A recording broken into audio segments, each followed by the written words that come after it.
شوہر کا انتقال ہو جائے اور اس شوہر کی کوئی اولاد نہ ہو تو بیوی کو چوتھائی حصہ ملتا ہے شوہر کی جائیداد سے 25%، اور اگر اس کی کوئی اولاد ہو تو 8واں حصہ ہے اس کا ہے، یعنی 12.5%۔ 1 کروڑ کی جائیداد ہے تو 12.5 لاکھ روپے بہو کو دینے پڑیں گے۔ اب یہ آیتیں کسی کو پتہ نہیں ہوتی، بس بہو کی شکل اچھی نہیں لگ رہی تو میں کیسے اس کو 25 لاکھ روپے دے دوں، اس نے تو مجھے کبھی چائے تک نہیں پلائی۔ بھائی یہاں پہ یہ نہیں لکھا ہوا کہ ساس کو چائے پلائے گی تو 25 لاکھ دینا ہے ورنہ نہیں دینا، یہاں پر لکھا ہوا ہے شوہر کی اولاد ہے تو 12.5 لاکھ روپے دو، اور اولاد نہیں ہے تو 25 لاکھ روپے دو، چاہے بہو نے خدمت کی ہو یا نہ کی ہو، جب تک وہ زوجیت میں ہے اس کا وراثت میں یہ حصہ بنتا ہے۔ دنیا کی کوئی طاقت بہو کو یا بیوی کو اس کے حصے سے محروم نہیں کر سکتی ہے۔ جو ان فیصلوں میں اپنی عقل دوڑاتا ہے وہ اللہ کے فیصلوں کے مقابلے میں اپنی ایک عدالت قائم کیے ہوئے ہے، اور یہ دنیا میں بھی ذلت اس کا مقدر بنے گی اور آخرت میں بھی یہ ذلیل ہوگا۔ مرنے سے پہلے جتنی وراثتیں دبائی ہوئی ہیں خدا را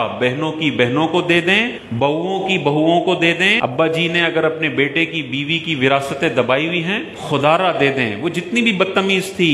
وہ آخرت میں اس کا حساب دے گی۔ لیکن آپ پر جو اللہ نے لازم کیا ہے، جس بندے کی کسٹڈی میں جائیداد ہے اس کو قرآن کے مطابق اس جائیداد کو ڈسٹریبیوٹ کرنا ہے۔ ایک لمحے ایک دن کی بھی دیری کرے گا پل پل یہ بندہ گناہگار ہوگا۔ اگر شوہر نے طلاق رجعی دی ہے، یعنی طلاق کے لفظ سے طلاق دی ہے اور 3 سے کم 2 طلاقیں دی ہیں یا 1 طلاق دی ہے، تو عدت کے دوران اگر شوہر کا انتقال ہو جاتا ہے تب بھی جائیداد سے بیگم کو حصہ ملے گا۔ تو بیگم کی جیسے عدت ہے 3 حیض، شوہر نے طلاق دے دی، ابھی 2 حیض ہوئے تھے کہ شوہر کا انتقال ہو گیا، تو اب سسر صاحب یہ نہیں کہہ سکتے کہ اس کو تو طلاق دے دی تھی 2 مہینے پہلے۔ جب تک وہ عورت عدت میں ہے اس کا حصہ اس کے شوہر کی جائیداد میں باقی رہے گا۔ یہاں تک بیوی کا حق ہے کہ تم طلاق بھی دے دو، عدت کے دوران وہ ایک طرح سے تمہاری بیوی ہی شمار ہوتی ہے۔ اگر تم نے 3 طلاقوں سے کم طلاقیں دی ہیں تو بیوی کو حصہ دوران عدت بھی دینا پڑے گا، لیکن 3 طلاقیں دے دی ہیں خدا نہ خواستہ ایک ساتھ، یہ گناہگار ہوگا، لیکن اب بیوی کو جائیداد سے حصہ